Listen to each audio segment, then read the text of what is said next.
Good evening, everyone. My name is Casimir Kakelka. I'm the regional manager for Macmillan Education in Italy. Thanks for joining us this evening for our discussion on AI in the secondary classroom. I'd also like to thank Mondadori for helping us put this together. I'd like to introduce also my colleague and friend Andrew, who will be presenting some ideas. This is part two, by the way, I forgot to mention that. This is part two of a previous discussion around AI. So Andrew, what have you got for us tonight? Well, yes, lots and lots. So make sure you got a pen and paper ready. Lots to get through. And we'll do a little look back at what we did in part one as well, just to remind those of you who did attend and those of you who didn't, just so everybody's on the same page before we start. Wonderful.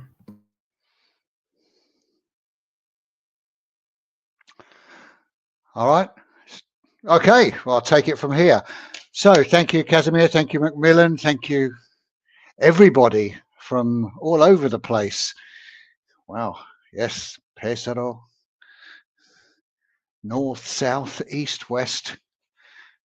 All right, so as I promised, we are going to continue our conversation on the practical use of AI in the secondary education. So we're looking at scuola superiori across the board from 14 to 19 and how it can help teachers in their planning, and also some uses for students as well. Now, obviously, students seem to be able to learn a lot faster than us. And actually, I was this week, I had to change one of the parts of this presentation because there was an update on one of the tools that I'm going to show you halfway through the week. It's so difficult to keep up with things nowadays. So anyway, we'll try our hardest as we move forward. Okay, so quickly, just before we start, there you go. That's what AI thinks I look like. I don't know how accurate it is. This is me with my little disclaimer, okay, just to let everybody know that everything that I do discuss and share with you this evening is entirely my own work, my opinions, my beliefs, okay, doesn't represent Macmillan in any way. However, that doesn't say that I won't be using lots of Macmillan content to play around with to demonstrate my points in some of these tools as well. But just so you understand that the majority of the things I show you today are generated by AI. The rest of it is quoted where necessary, where the source comes from, just to keep everything nice and transparent, as we said in the last episode. Now, speaking of the last episode, I thought we would do a little ripasso.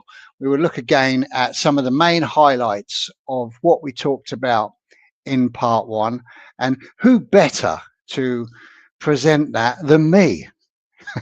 Except it's not me. It's a fake me. So let's have a look at this little talking head that I created. Hi everyone, and welcome back. Before we dive into part two, let's take a quick look at where we left off. In part one, we explored how AI is reshaping the classroom, not by replacing teachers, but by enhancing creativity, inclusion, and student engagement. We looked at the new European and Italian AI guidelines that help keep our classroom use safe, transparent, and ethical. We also met my AI assistant, Ashley, and discovered how tools like ChatGPT, Gemini, and Sora can support teachers in new and imaginative ways. We learned how to generate images, audio, and video, creating immersive experiences that bring language learning to life. Today, in part two, we're taking the next step, generating complete lessons, assessment tools, and a whole range of engaging classroom activities you can start using straight away. Let's jump in. There we go. I say it so much better than I do, don't I? Yes. There's none of those filler words there.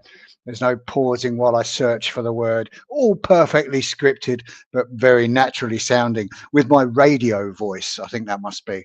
Yes. So let's start off with that piece of technology, what's known as talking heads. Used to be a band back in the 80s called Talking Heads. Many of you around my age group will probably remember them. But talking heads nowadays we refer to as avatars. Now, why do I use them, or why do I suggest we use them, or how can we use them in our classroom? Because recently I've been practicing a lot more with them, and I've become a lot quicker with them as well. I've also found new sites that generate more free stuff. So HeyGen, for example, that I showed you, which actually produce that talking head. You can do as many as you want under 30 seconds. So lots of opportunities to produce content, either you or you can use one of their ready to go avatars. But other ways I thought of for introducing them into your workflow to kind of help you out, because this is the theme of today's, it's practical applications. Okay, so I thought along the way I try and give you some practical information, practical applications for the tools I'm showing you. Now, these talking heads can be very good for giving instructions outside of class. They can be good for generating listening activities, short listening activities. Also, it gives a chance to students to listen to it more than once if they're not 100% sure on what you said. Now, obviously, to save ourselves time, we need to make sure that the content that we produce can be used and reused a number of times, so we don't spend 10, 15, 20 minutes producing something that's only going to have 5 minutes worth of actual didactical value. Okay, so just remember, be aware of how much time you're spending when you are creating. It's very easy to get carried away, especially if you're creative like me, and you'll see what I mean as we get further into this webinar today, of examples of me just getting a little bit carried away with my creativity, but all in the name of teaching English. Now, question for you: do you? Okay, so I've said before that sometimes we can waste time, or we can lose time with technology. You're lucky that you have me to waste my time doing research on some of the tools that I'm sharing with you today, to save you some time and give you ones that you can go straight through and start using. But I imagine there'd be many of you who've kind of suffer from these kind of things, getting distracted, finding a great tool and then thinking, what can I use this for, and changing what you'd actually do in the classroom to suit the technology you've found. And I think really we need to kind of step back a bit and remember what it is we do best. Now,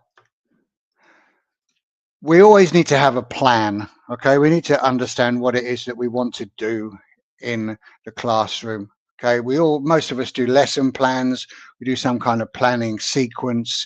We understand what it is we're actually trying to achieve, what our lesson objective is in the classroom. So once we've done all of that, then we can kind of have a look at the things that take up time, the admin tasks, the creation tasks, and we can use AI to leverage that. And using some of the tools I've shown you today, or will show you later on today as well, will help you do that. So don't despair. We are in a kind of transition period where we're all learning what to do with this, but hopefully some of the things that I'll show you will help you kind of cut to the chase. Now, my approach in the classroom is very much this. It's probably similar to yours. I usually do something before class. Now, that could be a little message at the end of last class, a bit of preparation to do for the next session. It could be something I share through Google Classrooms, quick message to the class. Okay, make sure that you do this in time for the beginning of the next lesson. So it's like a pre-homework, really. And then once we're in class, we have that lead in, that intro. followed by something that precedes the main task, so the main activity of the lesson. Often we've only got 50 minutes, so we need to be quite tight with our timing.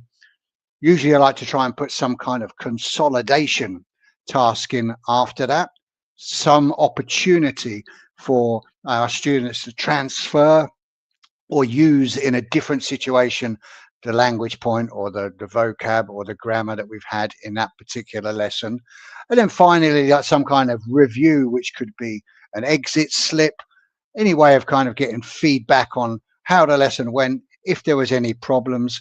And sometimes that can be just as quick as somebody writing the answers to 2 or 3 quick questions and then leaving it with me as they leave the classroom. And then finally, the all-important homework, which for me really is an opportunity for students to do work that they can do on their own, not work that requires my help.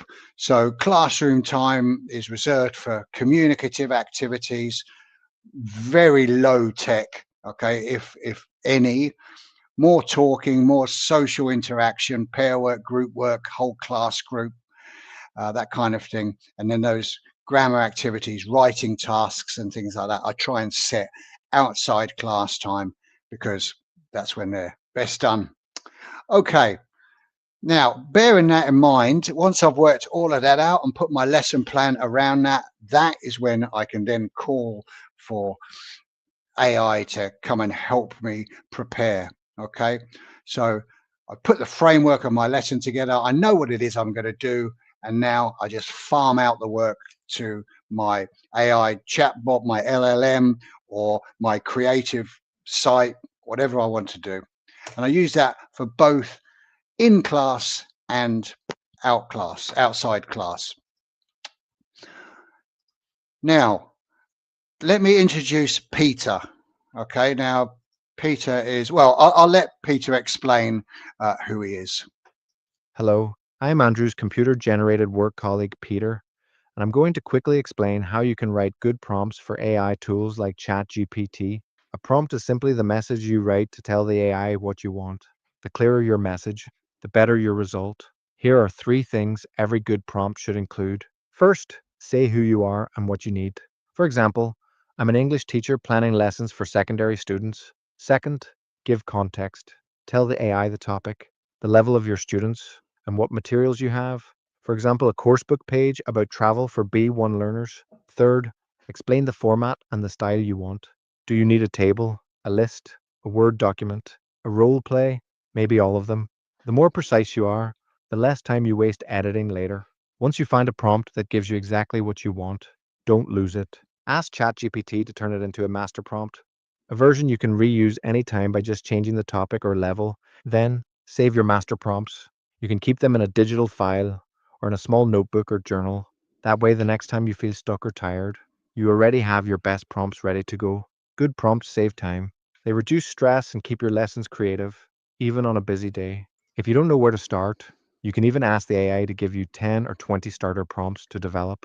Try something like, hey, give me 10 creative prompts that would help someone teaching English to Italian secondary school students, and see what happens. There you go. That's Peter, my imaginary colleague. You can see I don't get out as often as I should. So some things that Peter said there. Now, fundamentally, prompts. Prompts is fast becoming the most important digital literacy that we need to have. Without it, we're just going to have real difficulty. Ashley, the voice of ChatGPT-5 for me, says that if she could offer one piece of advice to teachers using AI, it is that a good prompt is the difference between effortless support and total frustration. Exactly. Well, let's try Peter's prompt. Give me 10 creative prompts that would help someone teaching English to Italian secondary school students. And as you can imagine, there isn't much meat on the bones here, not a lot of detail for our AI to go on. So what tends to happen is when the prompt is a bit weak or there's gaps in its knowledge, it kind of invents it and it gives you what you think you need. Now, this is the output that this particular prompt gave. And you can see, okay, we've got a level there, B1, B2, which is probably a bit of an estimate. Okay, My Life dubs in English, Netflix, okay, that's a teenage topic. Raining cats and dogs. I have to say that raining cats and dogs is probably one of the least used idioms in the English language. I think I've ever only ever heard it once. That was my great grandma said it. Oh, it's raining cats and dogs out there, but that's about the only time. So teach your students more modern idioms. Okay, here's a few more, and we can see, yeah, it's quite vague. And as much as it might give us an initial idea, there's still a little bit of work to be done here. We need to develop these ideas. We need to frame them. We need to get the content to accompany the activity. So have a look at the beginning of the prompt. There's a little blue line there. Now that little blue line comes from the fact that I have Grammarly installed on my desktop. I installed it about a month ago, I think, after continued harassment from Grammarly. Install me, install me. So eventually I did. And I must say, very useful. It sort of infiltrates wherever I write on my computer, on my Microsoft suite, so Word, PowerPoint, but also online. So when I'm working with ChatGPT, it also kind of comes in with its suggestions here. And this little blue line means that Grammarly has a suggestion for me regarding my prompt, and have a look what it actually does. So I write my prompt quick. Oh, you know what I want, even though it doesn't. And Grammarly will pad that out for you based on what I've been writing, what it understands about me, and also from a general knowledge base. So here we've got, okay, students learning English, it understands 13 to 18 is more or less the age group. Okay, some teen interests, music, travel, technology, daily life, avoid culturally sensitive or controversial topics, of course. Okay, gives some information on the output. So all in all, that's a lot better start than the one I gave. Okay, so let's put that prompt in now and have a look what comes out. Okay, it's getting better. So now we've got some instructions, some classroom instructions, as well as a target skill. So this is like the lesson objective or what we're working on, okay, which would be that main task in my sequence. Also, some learning outcomes, which we can kind of check at the end, either through formative or summative evaluation, whether or not what we wanted to achieve has actually happened. Now, Peter did mention that once we've finally got the output we wanted, we should save those prompts. So what I always do nowadays, I started doing this about 3 months ago, is putting this line in as soon as I've got the output I want, either the worksheet or the text or the table, whatever it is I've been trying to get, which I've been playing around with the format until I finally get it. I write these words in. Now give me the prompt that would have taken me to this output in the beginning.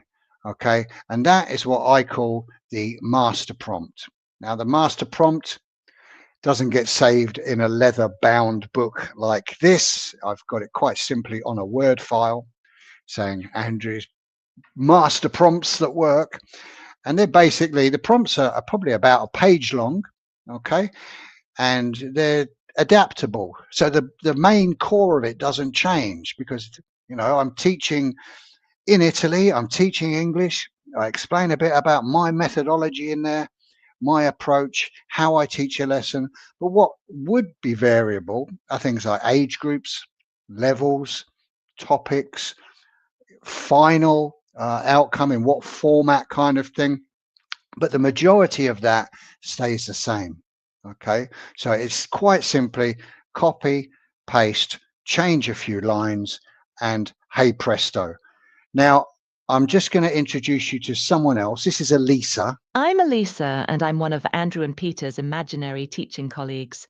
I often don't have enough time to plan extra class activities for my students. And when I do have time, my mind just goes blank. So after listening to Peter's suggestions about prompts, I started using an AI assistant. I'm proud to say I have created my first master prompt. It basically says, I'm an English teacher, and I need 50 ways to use the double-page spread in my coursebook. It creates a complete printable Word document with communicative classroom tasks. Great for pairs and groups, even whole class activities. It includes a description of each task and any other AI prompts I might need to generate materials. So I get a list of ready-to-use classroom activities in the same time it takes to make a coffee.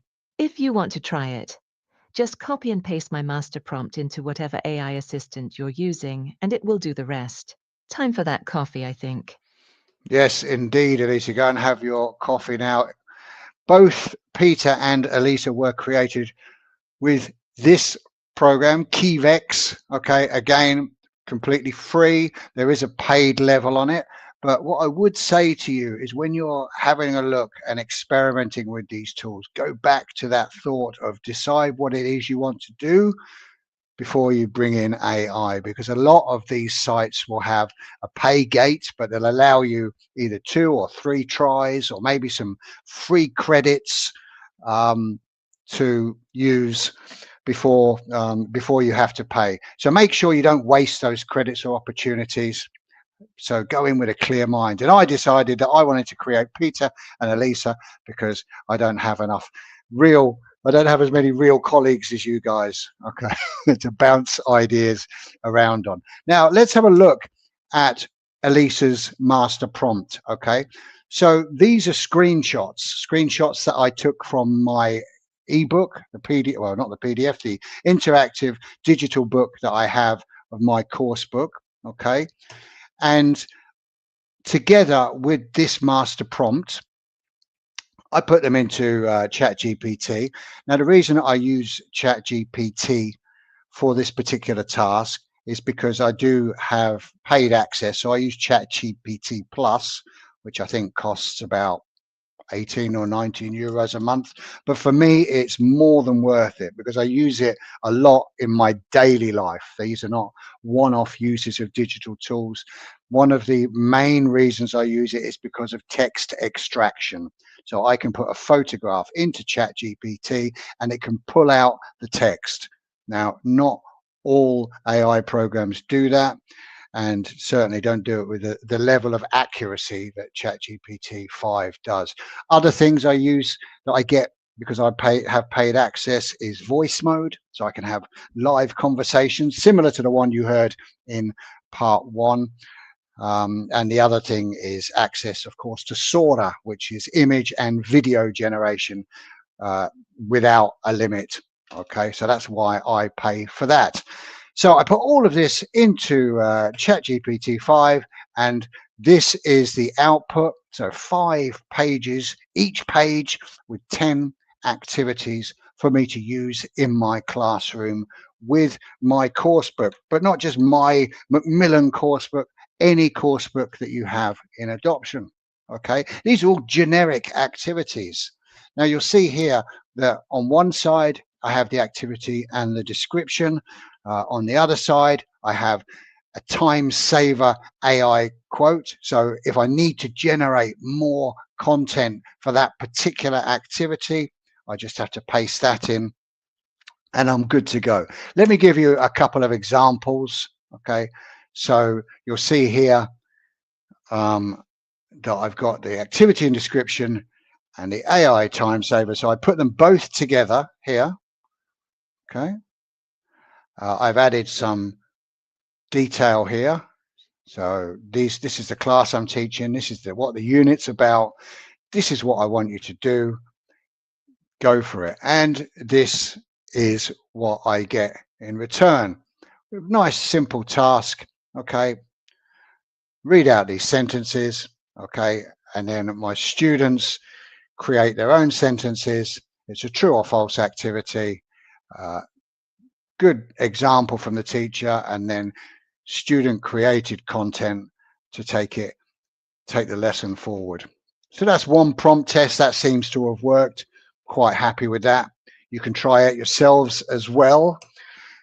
Let's try another one. This one's called Speed Opinions, which I thought was quite interesting. So basically, each table has a piece of paper with a provocative question or dilemma on it, and groups move around the tables.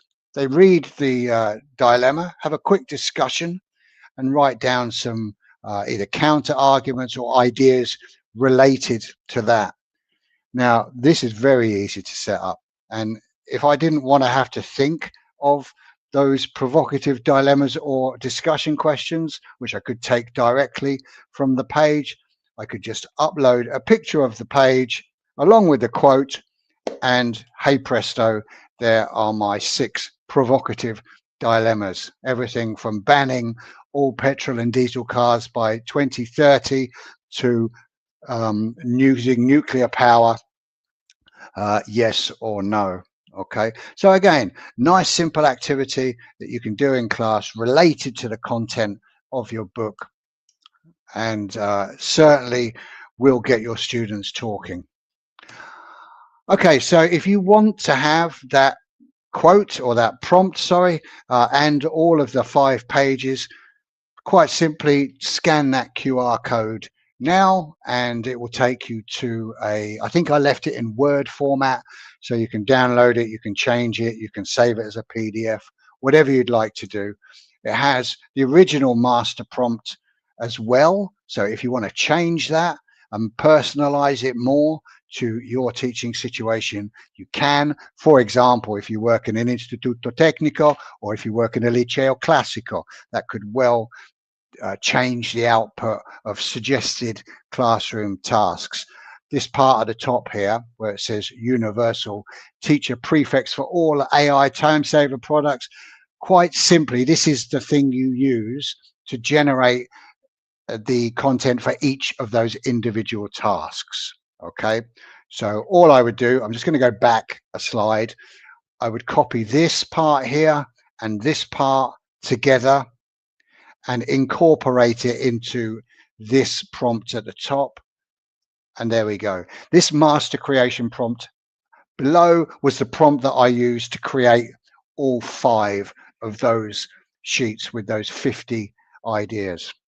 All right, now let's get on to some new tools. Now, as I said at the beginning, we're going to look at some, rather than individual activities, some whole class, some whole lesson activities now, and also activities that might go on over 1 or 2 or even 3 lessons, or maybe during the holiday. The first one is Teachly. Again, Teachly might be one that you've stumbled across.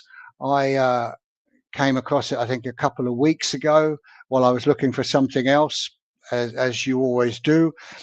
Now, basically, Teachly allows you to have 3 free lesson generations. So again, go in prepared, decide what it is that you want to create before you start saying, I wonder what this will do.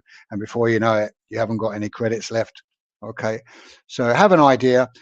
This is the example that I chose, just so you can see exactly how it works without having to waste credits yourself.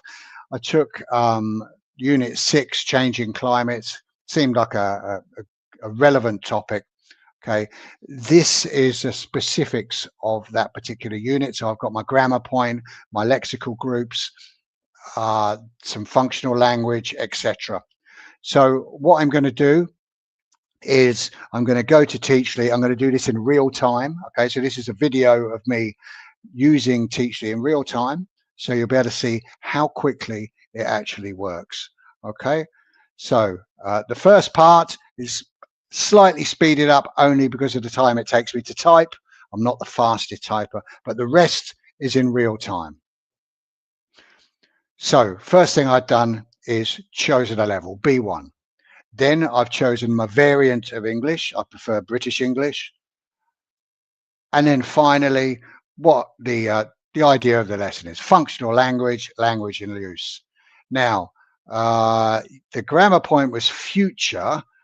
but I can't remember which one. So I'm just going to refer back to the book. Okay, so we've got will, be going to, and present continuous. So we've got all three here. So I think it's just a case of me choosing one. So I'm going to choose be going to. Lesson title. Well, let's just put the title of the unit in there, changing climates. And the vocabulary, there was 3 sets. Geographical features, verbs connected with the environment, and climate change language in general. Okay, so we add those in there, and I'm just going to hit create lesson, and the clock will start ticking.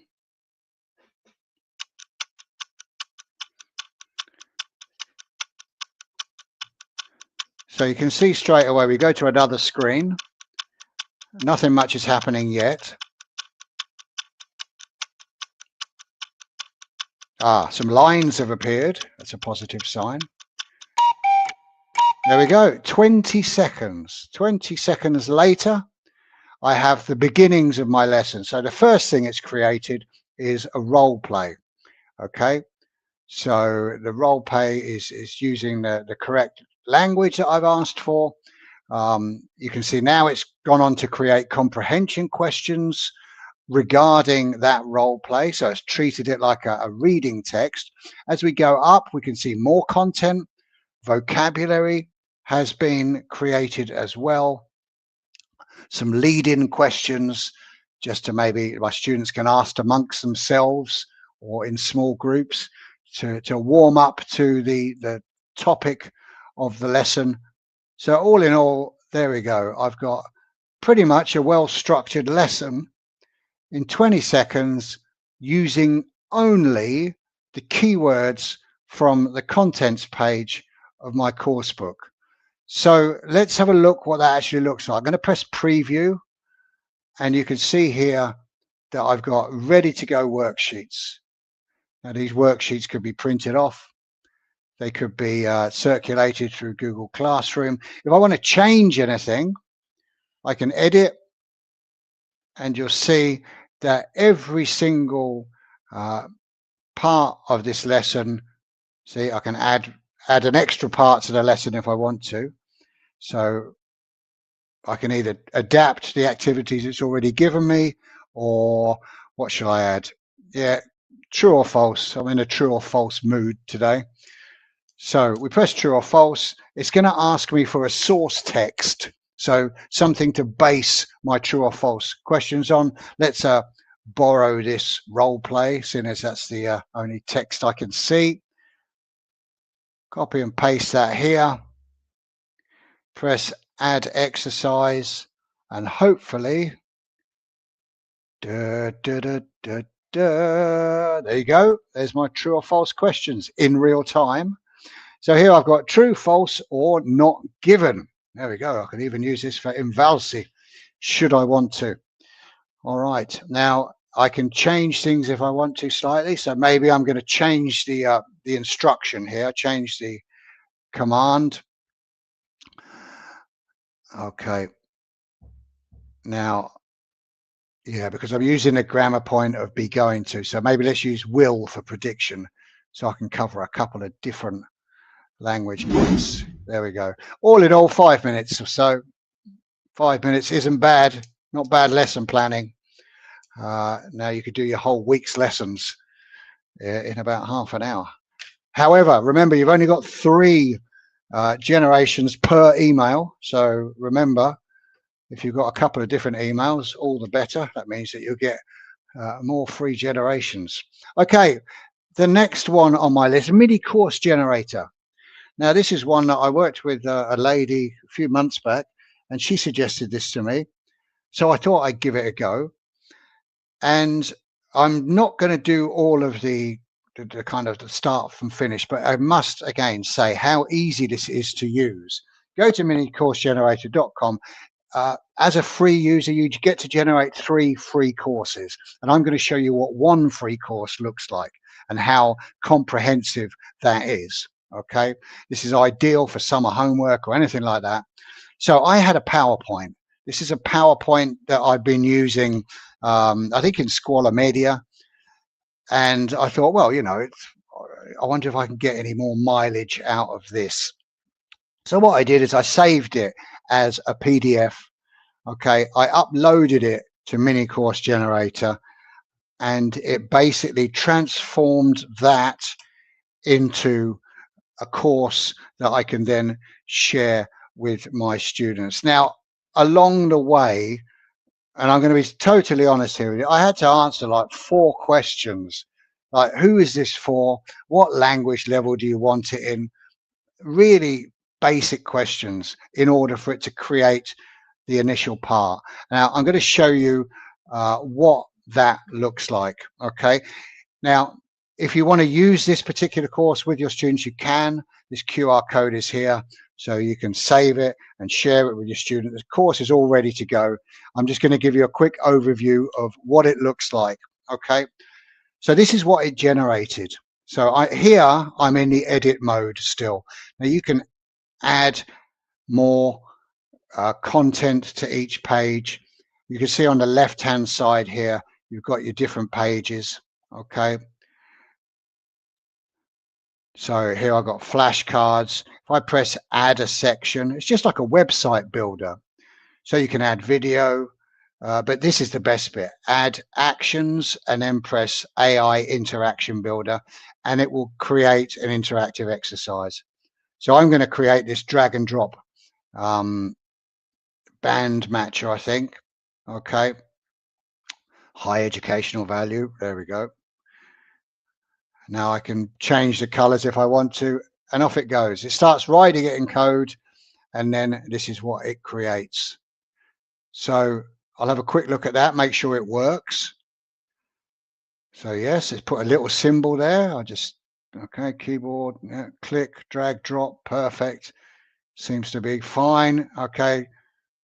And then here we've got some flashcards. Brilliant. That's all I need. It certainly brings my page alive. So once I'm happy with that, use this interaction, and there we go. Okay. Now, let me show you what the whole course looks like. Again, you can go and have a look at it in more detail yourself, but this is the landing page. It gives you instructions. This is all generated automatically. I didn't write any of this.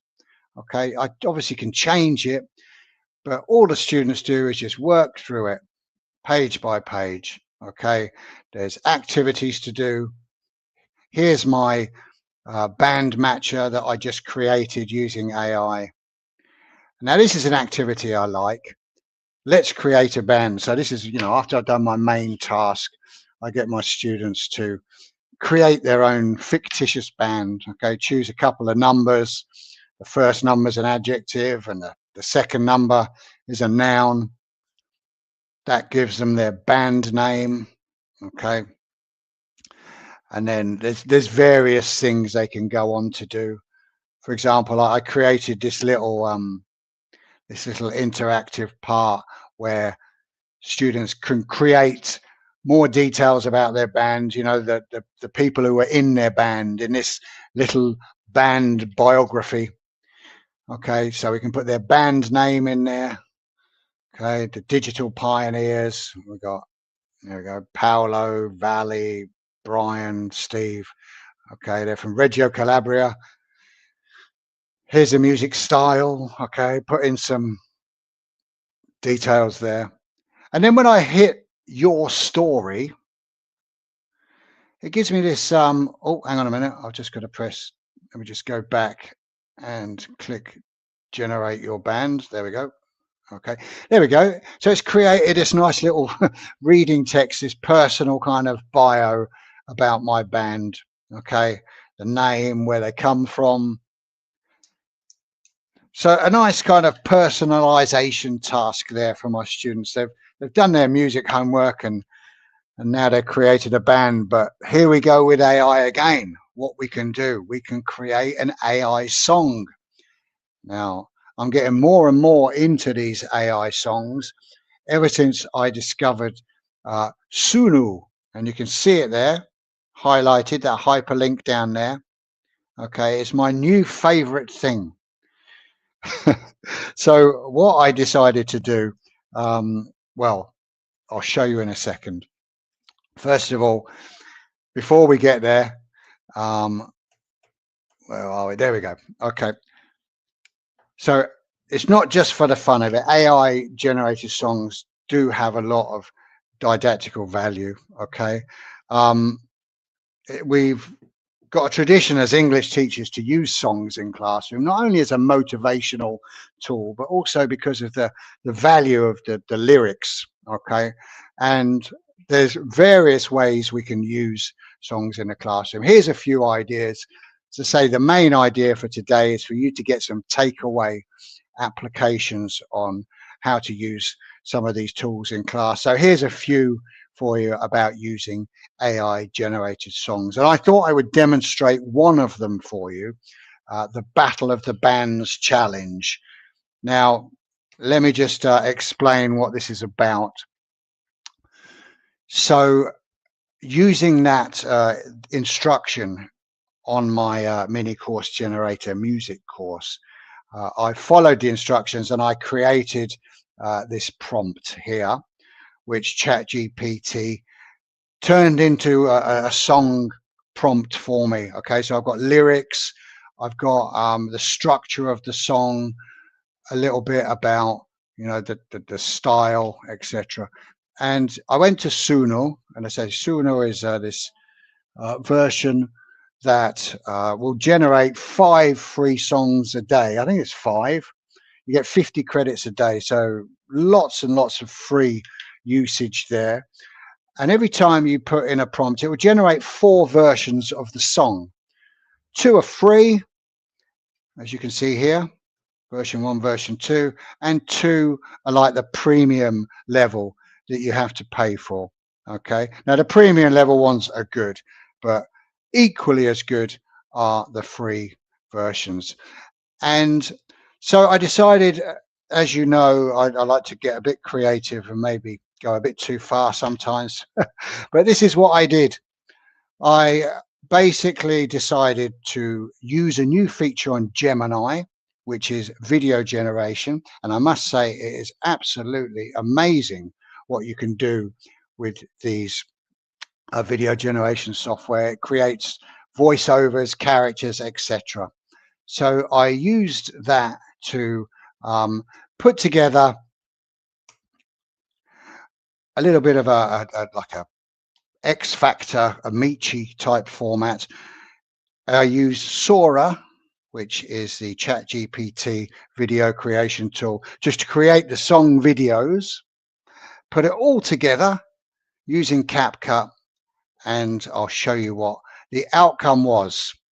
Okay, now you'll get instructions during the video on voting for your favorite song using this app called Slido. So just use your phone, scan the QR code, and vote for whichever song you think is your favorite from these 2. And now it's time for Battle of the Bands. And here's your host, Luca Marinelli. Hello everyone, my name is Luca Marinelli and I'll be your host today for our Battle of the Bands. First, let me introduce the 2 acts. Our first band is Midnight Lanterns with their pop rock song, Rise from the Dark. The singer is Alex Romano. Our second band is the Digital Pioneers with a more modern electronic sound. Their singers are Marco De Santis and Sara Valli. We'll need your help to find a winner. Listen to the songs, scan the QR code, and vote for your favorite tune. Let's go!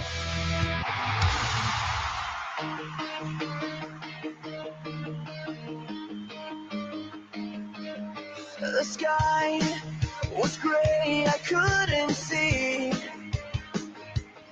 The light inside was gone from me. But I can shine again when the night begins to fade. With my friends beside me, I'm not afraid.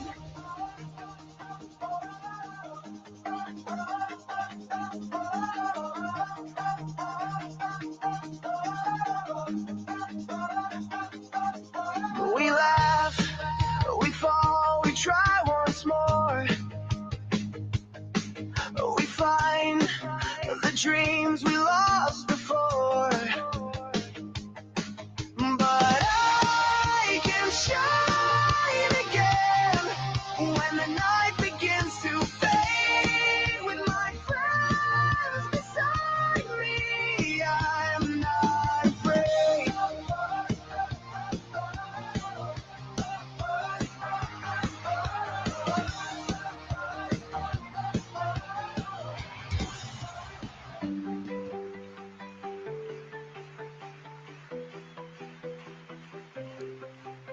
The sky was gray, I couldn't see. The light inside was gone from me. The sky was gray, I couldn't see. The light inside was gone from me. But I can shine again when the night begins to fade. With my friends beside me, I'm not afraid.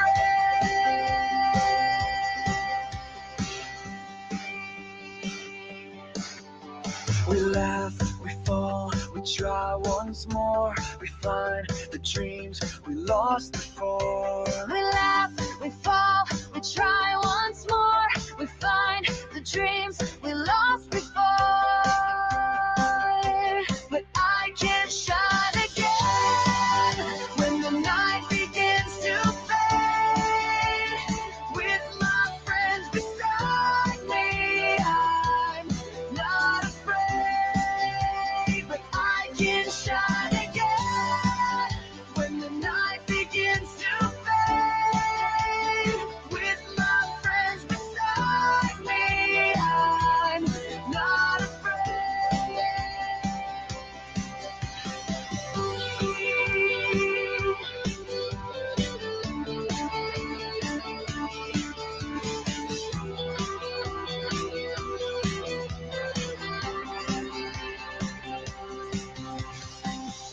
The same song, one by the Midnight Lanterns with singer Alex Romano, and the other by the Digital Pioneers, featuring Marco DeSantis and Sarah Valley. Now, we need your help to find our winner. Choose the one you prefer, then scan the QR code and vote on the Slido app. All clear? There you go. So just an example of how silly you can get if you want to be. But it was interesting. Now I've been watching the votes come in, and I'll be announcing the winner at the end of today's session to which of those songs you think won Battle of the Bands. Okay, let's get back to our tools now. One of the most interesting tools that's coming about nowadays, and which one of the most useful to me, along with ChatGPT 5, is Notebook LM from Google. Absolutely free of charge. I haven't found a pay window yet. It's fantastic for organizing, both for teachers and also for students. Now, a couple of you will have used it already. So what I would suggest you do is access it. It's very intuitive. It will help you plan it, but I'm going to give you a bit of an overview to what it can do for you as both a teacher and a student. Now, the first thing, as I've mentioned already, is to get the text from your screenshots. Okay, it can't read text from a photo, so you're going to have to separate that first. You can upload PDFs, PowerPoints, Word docs, all of those, but it can't read photos, so the text from photos. So you need to use ChatGPT to do that first. Okay, once you've got that, then you'll notice when you log into Notebook LM, you'll get a button that says create new notebook, and then on the left hand side here you'll get a chance to upload as many documents as you want. Now, the good thing about Notebook LM is it doesn't go off and just guess things or pluck things at random from the internet. It works purely on your knowledge base. The knowledge base is what you have told it to refer to. So if you want to have more of your own material regarding this subject, upload it here. And the interesting thing about Notebook LM is what it can do with that content. You'll see on the right hand side here, we have audio overview, video overview, mind map, quiz, flashcards. All of that can be generated from your content. Okay, I'm going to show you a couple of things briefly. This is what mind maps look like. Okay, you can basically have the whole content of a unit analyzed and organized. Great for students, great for end of unit reviews in class. The content quiz works exactly how you'd expect it to. There's multiple choice, true or false. Anything that can be marked objectively, it can create for you. Okay, and you'll notice as well, you've got this little button, explain. If you click on explain, then it will go back to that center column and give you further explanation using and referencing the sources that you uploaded. Okay, flashcards, explanations. Again,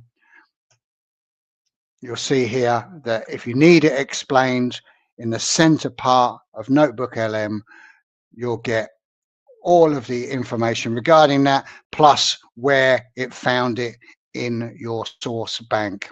Okay, there's a video overview which is really useful. Your students should be okay with it, but basically what it does is 5 to 7 minute video with slides generated purely on your content. Now you can slow it down a little bit. It is in American English, but it could be a useful tool.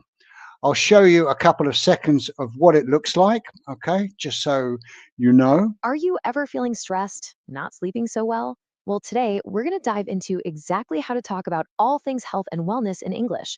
We're going to cover the words you need to say how you feel, and more importantly, how to give and get some really great advice. You know, we've all been there, that feeling when you're just a little off. Okay, so as we go through, it gives you a nice breakdown of the entire content of the unit or the entire content of whatever you've uploaded. Now, this week, there was a massive update with Notebook LM. For those of you who do use it, go back and check it, because you'll see now that you can generate 2 new features. The first is called infographic. So infographic is basically what it says. Okay. It takes the content and puts it in a visual display. You can print this off as a poster. You can post it on Google Classroom. Students can use it to visualize more. If you want to change the format of the output for Studio, by the way, I noticed there was a question, can it generate mind map from videos?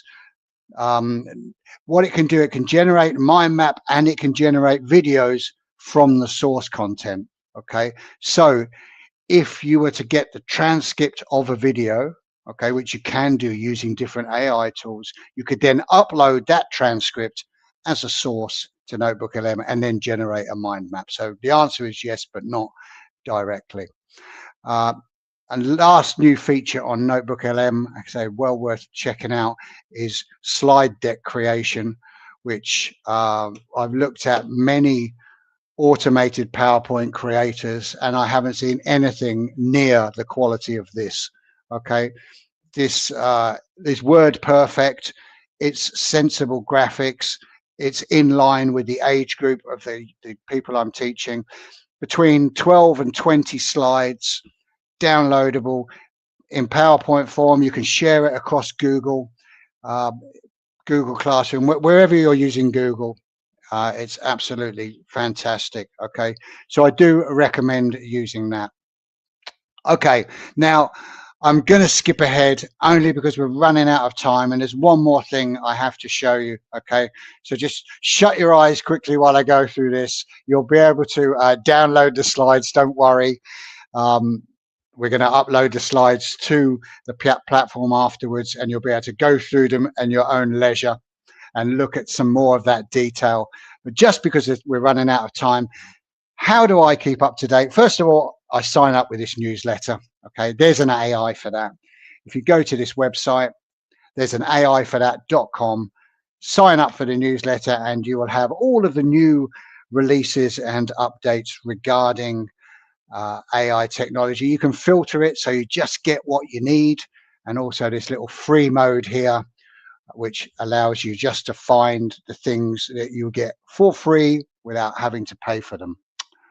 Okay, I'd love to have another session, and hopefully Macmillan will invite me back to talk more about this, but I'm going to end with this. This is just something I've put together, which is kind of like a compilation of everything that we've looked at over these 2 sessions. I put together this prompt, uploaded my slide deck in PDF form from both of the presentations, gave them to Ashley. Hey, Ashley here. I thought I'd show you something to finish and try and consolidate everything we've looked at so far on this series of webinars at the same time. Andy gave me this prompt and I tried to transform it into something special. Have a read and then have a look at what I managed to come up with. There you go. And let's see what she did manage to come up with. I hope you enjoy it. It's been great trying out new tools together in these webinars and seeing how AI can genuinely support your teaching. However, be aware of how much time you and your students spend in front of a screen. Prioritize class time for communicative activities and encourage responsible study habits. We've compiled some highlights from both the lower and upper secondary sessions, and you can watch all of the webinars again on Macmillan's YouTube page. Oh, and enjoy the song. I wrote it. It's all in the prompt.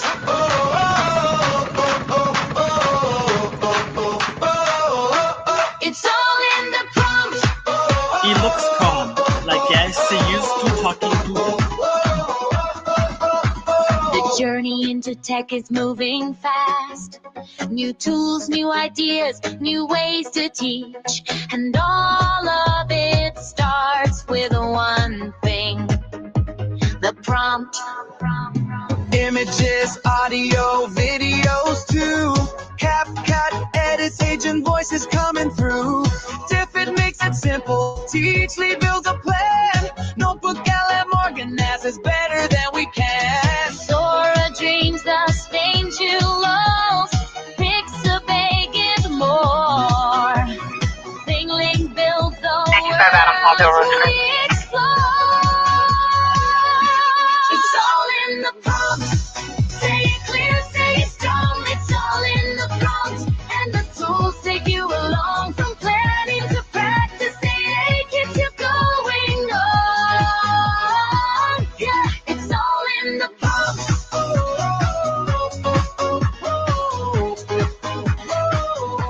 It's all in the prompt.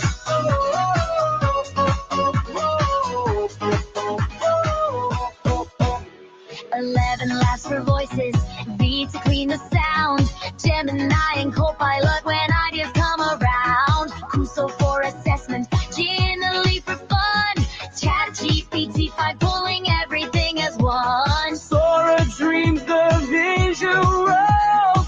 Pixabay gives more. Kindling the world we explore. It's all in the prompt. Say it clear, say it strong. It's all in the prompt. And the tools take you along from planning to practice. They keep you going on. Yeah, it's all in the prompt.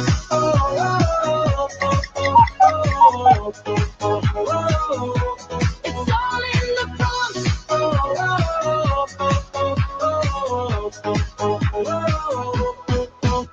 It's all in the prompt. Teaching smarter every day. It's all in the prompt. AI helps clean the way. It's all in the prompt. Say it clear, say it strong. tools take you along From planning to practice, they keep you going on. Yeah, it's all in the prompt. Yeah, clearing the way. It's all in the prompt.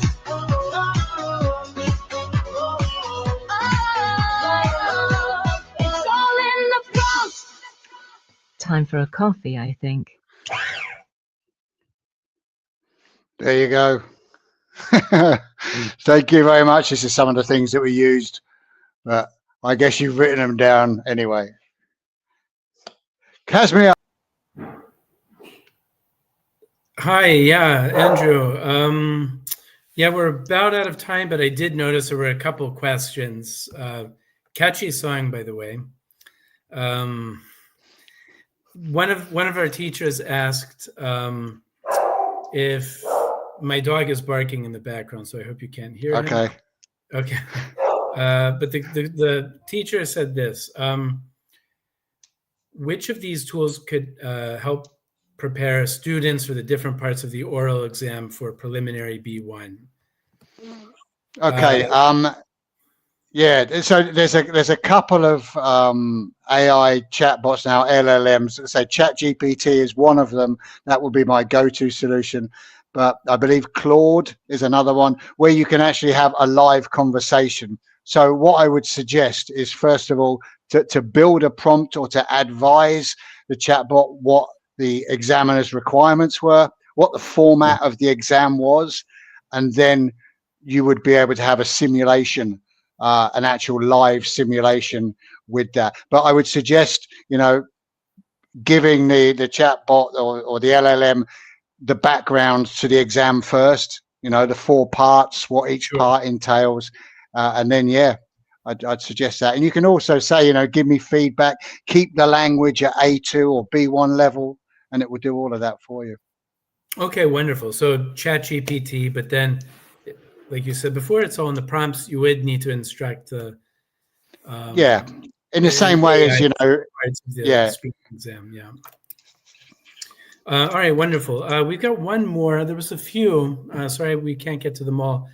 This one's quite an interesting one from Christina, and she's asking if you know of an AI that can generate mind maps from video. Yeah. So what I tried to answer in that moment, maybe it wasn't clear.